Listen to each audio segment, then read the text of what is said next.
आज हमारे साथ हिजामा cupping therapist mister Tanveer Ahmed ji यहाँ पर मौजूद हैं। आज हम इनसे कुछ सवालात करेंगे जो हिजामा को लेकर लोगों में जो क्वेरीज़ हैं उनके बारे में हम तनवीर जी से कुछ सवाल करेंगे। Welcome to our studio Tanveer ji. हम आपसे ये जानना चाहेंगे कि हमें हिजामा कब कराना चाहिए और क्यों कराना चाहिए। जी बहुत शुक्रिया आपने हमें बुलाया। इसमें बता दूं कि हिजामा जो है एक सुन्नत इलाज है और बहुत सी बाहर अरब और यूरोप में यह इलाज किया जाता है। इसको खाली इलाज नहीं समझना चाहिए, ये आपकी बॉडी को डिटॉक्स करता है, आपकी बॉडी के जो टॉक्सिन है वो रिमूव करता है, आपकी बॉडी को रीजनरेट करता है और आपकी ब्लड की सर्कुलेशन जो होती है उसको नॉर्मल पोजीशन में लाता है। ऐसा नहीं है कि हर कोई जो बीमार है उसी को करवाना है, ये इसलिए करवाना है कि बीमारी आपके अंदर ही एंटर ना हो, आपकी बॉडी जो है वो फिट रहे।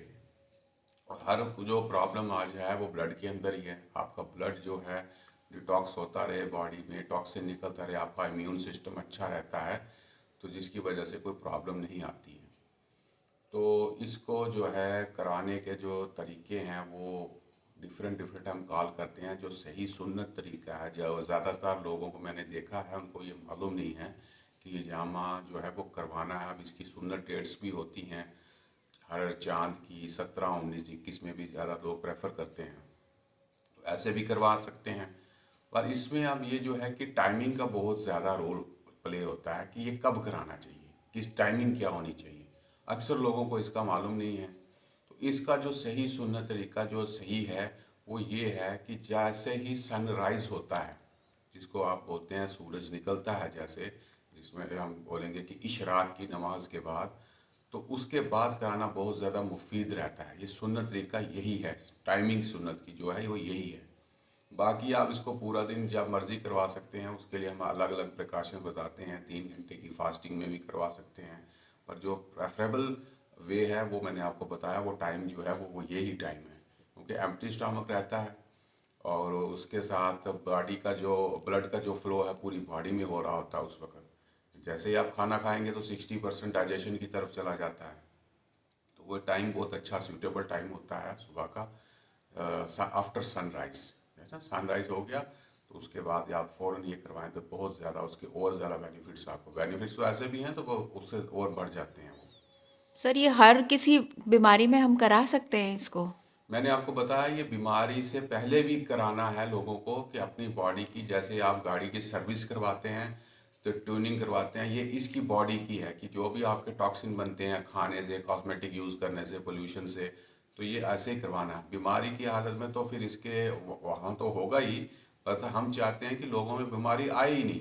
आप क्यों आप दवाई खाएंगे, आप टेस्ट करवाएंगे, अपना पैसा ज़ाया करेंगे, अपनी बॉडी को ख़राब करने के बाद फिर उसको रिपेयर करेंगे। तो आप क्यों ना इसको ऐसा रखें कि इसके अंदर ही कोई ऐसी चीज़ ना आए।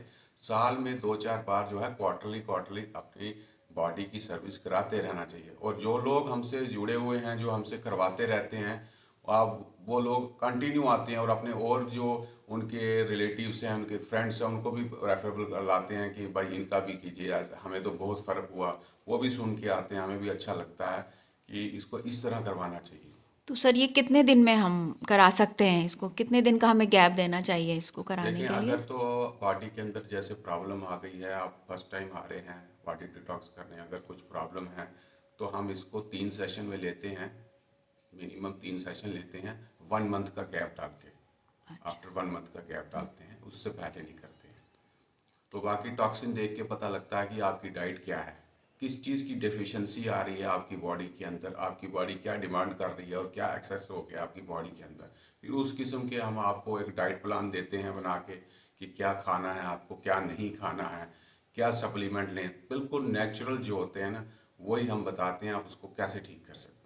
सर कुछ लोगों को डर लगता है कि इसमें ब्लड निकलता है, तो वो डर जाते हैं कि ये हमारा बॉडी का जो ब्लड निकल रहा है तो कहीं इससे हमें कोई नुकसान तो नहीं होगा या कुछ हाँ, ऐसा। बहुत अच्छा क्वेश्चन आपने पूछा। बात ये है कि ये ब्लड नहीं है, ये सारा टॉक्सिन होता है। जैसे कि आप हमारे चैनल में देख सकते हैं, बहुत से लोगों का निकलता है, बिल्कुल क्लॉटिंग जैसी होती है। और रियल ब्लड जो होता है वो आपकी वेन्स में होता है। हम वेन्स को टच नहीं करते। ये स्किन को हल्का सा स्क्रैच दे के उसको वैक्यूम करके उसके अंदर जो होता है वो हम निकाल देते हैं। वो ये टॉक्सिन होता है। देखो, अगर रियल ब्लड निकलेगा तो बंदे के वीकनेस आती है। इसको करने के बाद लोग एक्टिव हो जाते हैं, कहते हैं कि कुछ ऐसा लगा, हल्के हो गए। क्योंकि हल्के इसलिए हो गए, वो कचरा निकल गया और बॉडी ब्लड का सर्कुलेशन नॉर्मल हो गया। तो ये ब्लड नहीं होता। दूसरा, लोग सोचते हैं पता नहीं पेनफुल प्रोसेस होगा ये, इसमें कटिंग है, ये है वो। ऐसा कुछ नहीं है, बिल्कुल भी पेन नहीं होता इसमें। बस ये है कि आपको हम ऐसा उसमें वो लगा देते हैं, ऑइंटमेंट लगाते हैं। और हमारे पास स्प्रे भी होता है। बिल्कुल हल्का सा प्रिक होता है, जैसे पेंसिल के साथ कोई ऐसे करता है, पता नहीं चलता, देखने में ऐसा लगता है। बाकी अल्हम्दुलिल्लाह हमें इतना एक्सपीरियंस और हैंड जो है हमारा इतना अच्छा हो गया है कि किसी को आपको लगेगा नहीं कि मतलब कि कुछ हो रहा है। कुछ लोग तो गुदगुदी की वजह से हंसते हैं, उनको पता नहीं चलता कुछ हुआ भी है या नहीं। सर इसके निशान रहते हैं, कब तक चले जाते हैं इसके वो? निशान जो है विद इन वीक सारे रिमूव हो जाते हैं। बिल्कुल कोई निशान नहीं रहता। लोग हमसे फेशियल पे भी करवाते हैं, फेस पे करवाते हैं, हेड पे करवाते हैं, हेयर फॉल के लिए करवाते हैं। हर एक बीमारी के लिए हम करते हैं। कोई भी हो, हेयर फॉल से लेके स्किन की एलर्जी हो, body cholesterol, uric acid, arthritis की प्रॉब्लम हो, आर्थो, घुटनों का, डिस्क, सर्वाइकल, हर चीज़ के लिए होता है। चलिए, thank you so much sir. देखिए, हमने डॉक्टर साहब ने बहुत अच्छी जानकारी दी है हिजामा के बारे में, तो मैं थैंक यू करना चाहूँगी डॉक्टर साहब का।